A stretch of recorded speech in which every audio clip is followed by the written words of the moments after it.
Hello and welcome to my channel. My name is Lena and today's video is my March wrap-up and April's TBR.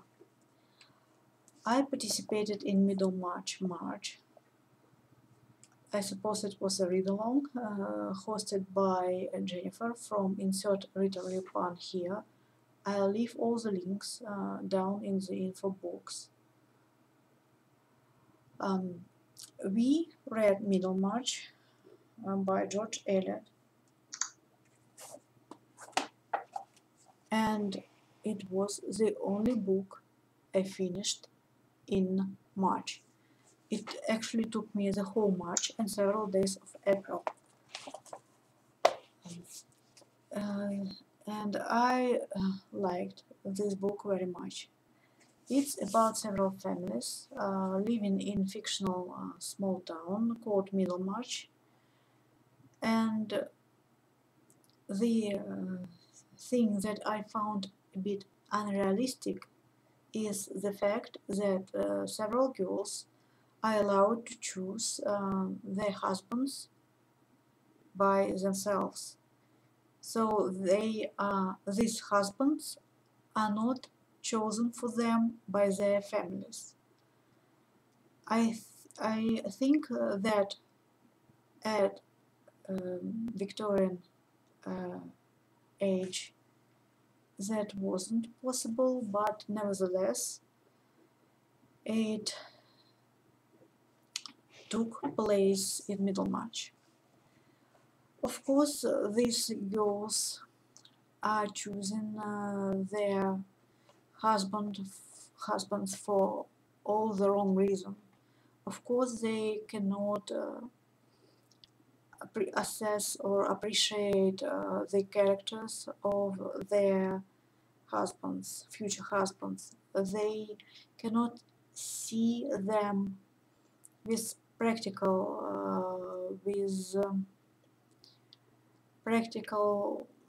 mind, with a realistic mind. They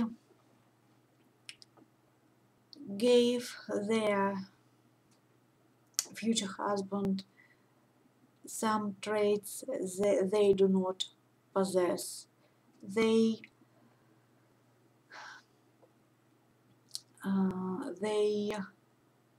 didn't realize the actual wealth and so on. Of course, they are making mistakes. Of course, they have to live with these mistakes and with husbands they had chosen. And some of them change their ways to suit their husbands. Some of them change their husbands' ways to suit themselves. It's very interesting reading. I suppose George Eliot was interested in psychology of such couples and just in the psychology of people. And it's very interesting to read about what these people were expecting from their future husbands or future wives, how they imagine them, and how they, after marrying them, try to explain their behavior, explain their actions. It's a very interesting reading, but here goes a sacrilege. I know that girls very praised the narrator voice, but sometimes I would prefer that George Eliot stopped showing me things and just told me things, especially about Dr. Lydgate, but it was my own fault. It's me, it's not George Eliot.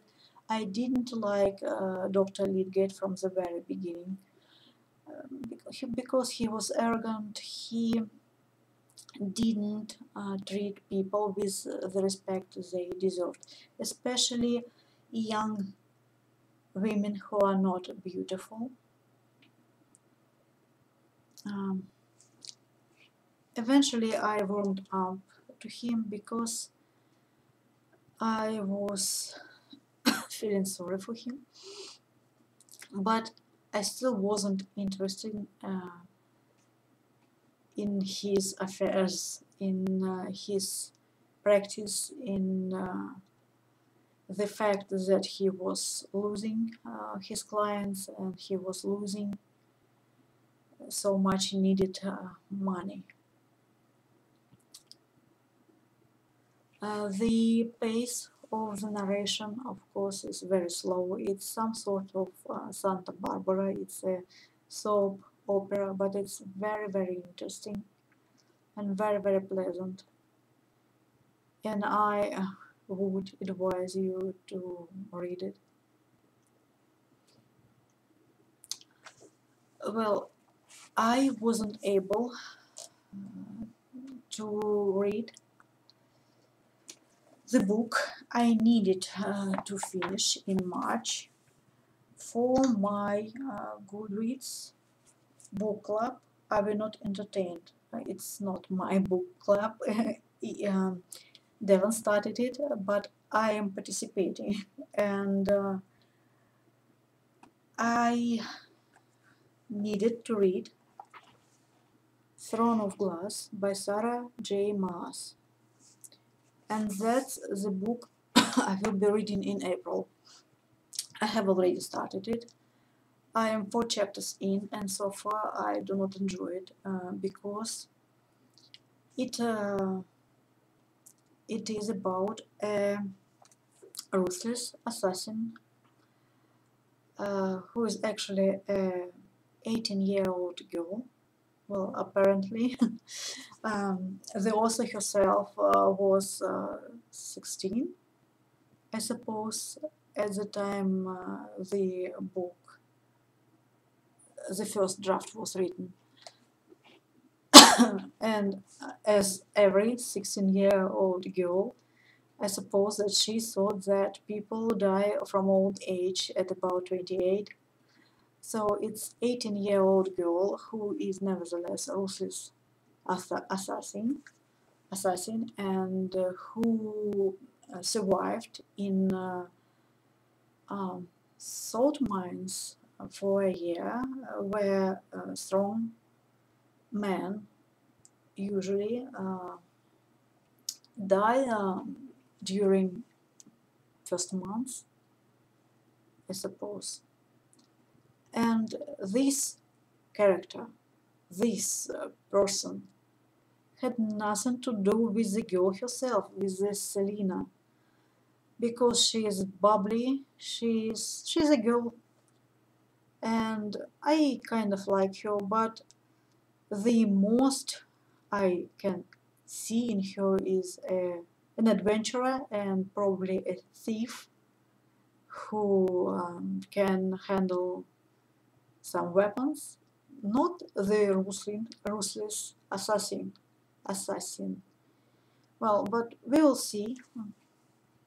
Then I will need for the same book club I will not entertain. I will need to read The Road by Cormac McCarthy, this book. I watched several minutes of the movie with Viggo Mortensen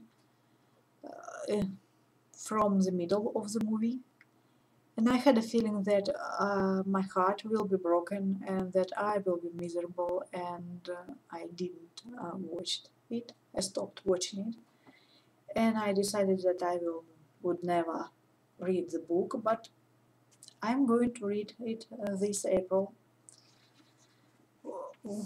I expect that this book will be good. I expect that it will be very, very dark, and that it will be thought-provoking, and that it will make me miserable. and that I will be crying.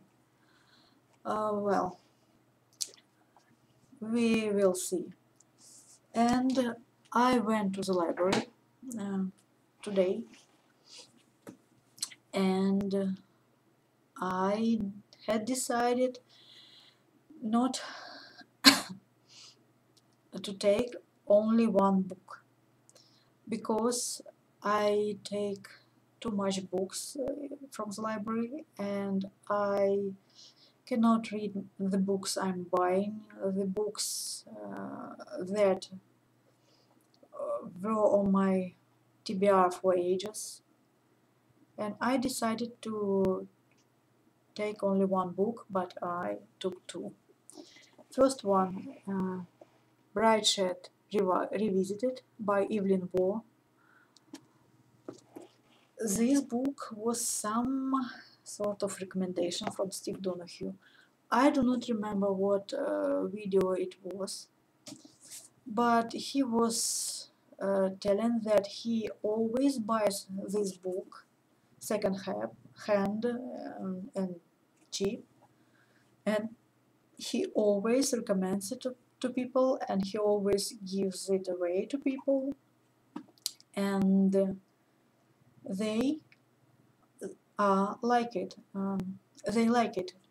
There was not a single person who didn't like the book, so I want to try it. And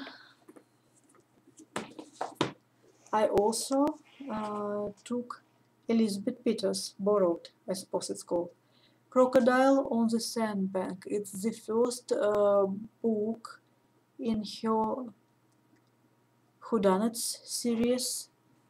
I guess some family in Egypt will be investigated a murder. It was also some sort of recommendation from Steve Donoghue. I heard him complaining that this series was complete, that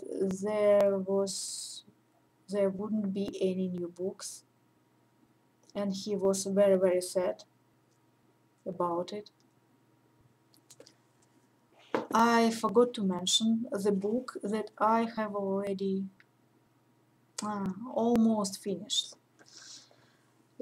It's a buddy read with Kathleen Ann. I'll leave all the links down in the info box below.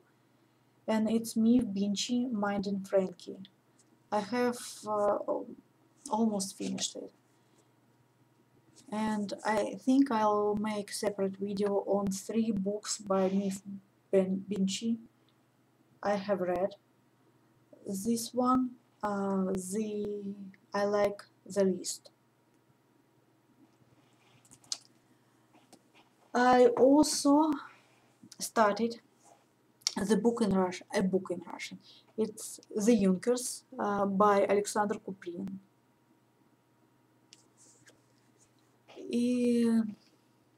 It's about a young man.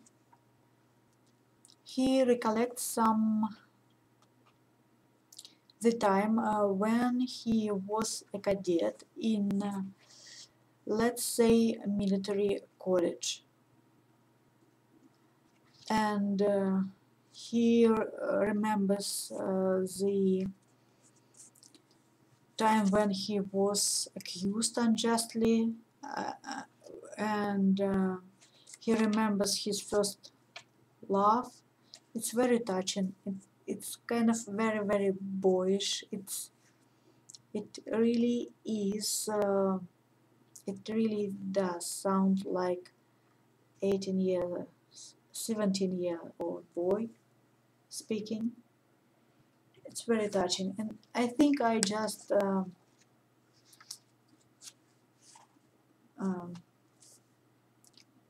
was not exactly homesick, but I really, really needed to read a book in Russian, because I have been reading English literature almost exclusively, for about 11 years because I was afraid to lose the language. It was the only way to maintain my English. And of course I was wrong because I should have spoken more. Well, if I will manage to read all these books, which I probably won't, I want to read a non-fiction. One moment, please. Siege at Jadotville by Declan. The movie Siege of Jadotville was based on these books, and I want to know a bit more about it. Well, thank you for watching. Goodbye.